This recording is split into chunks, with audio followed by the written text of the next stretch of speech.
The morning sun spilled across the chrome edges of Maplewood Diner, a place where the smell of butter and syrup usually promised warmth and comfort.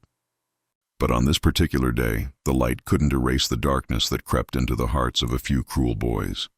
At a booth near the window sat a girl in a wheelchair, her plate of pancakes resting in front of her like a fragile shield against the world. Her name was Clara, and though her face carried the quiet strength of someone who had endured much, her trembling hands betrayed her unease. The boys at the next booth didn't just laugh at her. They crossed a line that should never be crossed. One of them slapped the plate from her lap, sending the food crashing to the tiled floor, and another pushed her wheelchair back with a mocking shove. The diner froze. The laughter of the bullies rang louder than the clatter of falling plates.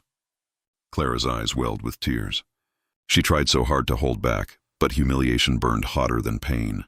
If you believe that kindness should always conquer cruelty, that second chances matter, and that no one deserves to be treated this way. Take a moment right now to like this video, comment, share it with others, and subscribe to Kindness Corner. Together, we can remind the world that compassion is stronger than hate. Clara's life had never been easy. She was born with a spinal condition that left her reliant on a wheelchair. But her parents always told her that her spirit was meant to soar, even if her legs could not. She clung to that belief, though the world often seemed determined to crush it. Every day she faced quiet stares, whispered remarks, or the pitying smiles of strangers who couldn't imagine her life. But what she faced that morning in the diner went far beyond pity. It was cruelty sharp enough to wound the soul. As the boys cheered, others in the diner lowered their heads. Some shook their heads in disapproval but did nothing. The waitress, her hands full of coffee cups, froze in the aisle, fear etched on her face. Clara bent down awkwardly, trying to gather her pancakes with trembling hands, desperate not to make more of a scene. That's when another hand reached down, not rough, not mocking, but gentle. An older man, gray at the temples, quietly picked up the plate and set it back in front of her.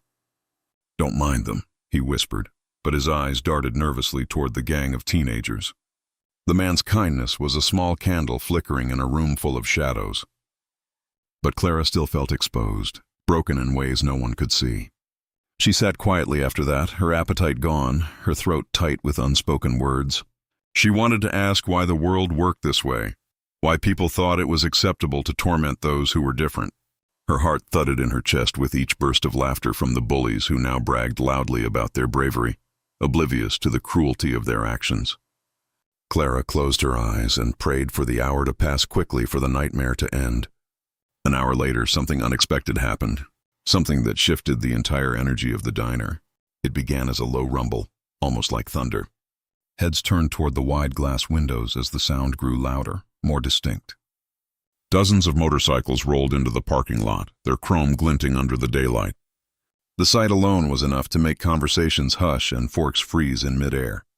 The unmistakable insignia of the Hells Angels was emblazoned on their leather jackets as they parked in a perfect line, engines growling like an approaching storm. The bullies, who just moments ago carried themselves with arrogance, suddenly grew restless. Their smirks faltered.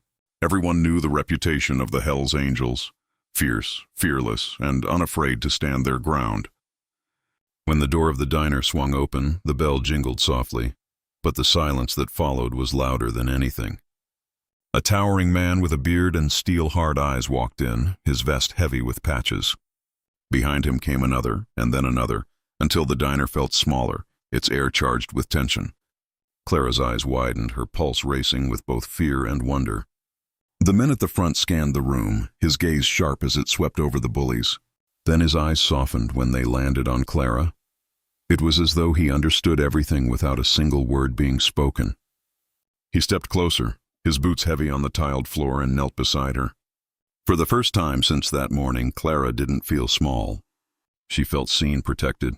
The leader, whose name was Roar, turned his head slowly toward the bullies. They sat frozen, pale faces betraying their guilt. No one dared laugh now.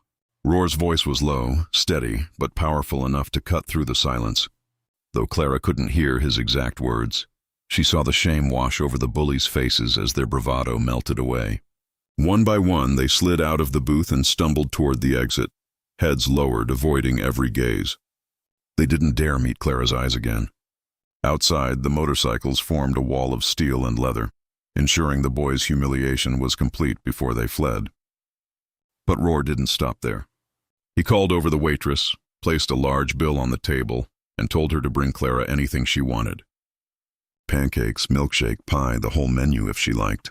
He told her she was stronger than any of the cowards who had tried to break her spirit. Then, in a gesture no one in that diner would ever forget, he removed his own leather vest, draped it gently across Clara's shoulders, and told her she was now family. Tears streamed down Clara's face, not tears of humiliation, but tears of gratitude. In that single hour, her life had shifted. What began as a morning of pain became a moment of profound transformation. She realized kindness can come from unexpected places, and that sometimes the fiercest-looking people carried the softest hearts. The diner erupted in quiet applause, some patrons wiping tears from their eyes.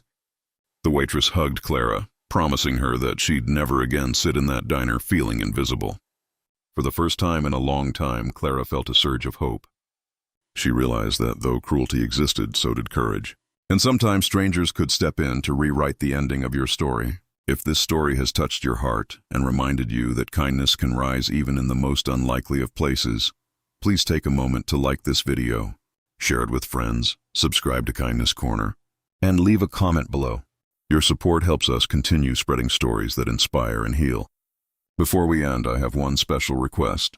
Comment below what you would have done if you were in that diner that day.